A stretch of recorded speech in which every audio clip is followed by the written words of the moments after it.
विधन हरण गणराज सोहर पद गावत हो बहिनी।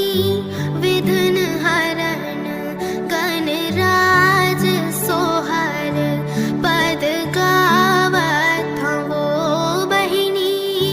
विधन हरण गणराज सोहर पद गावत हो।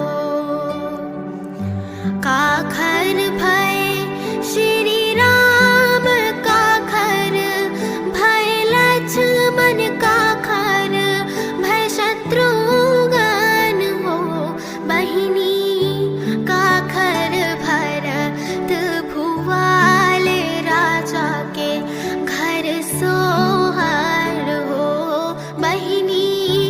काखर भरत भुआल राजा के घर सोहर हो।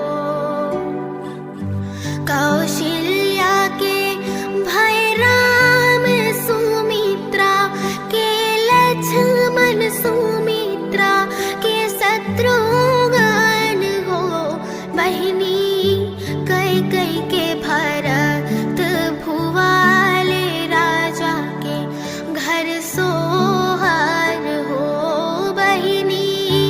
कैकेयी के भरत भुआल राजा के घर सोहर हो।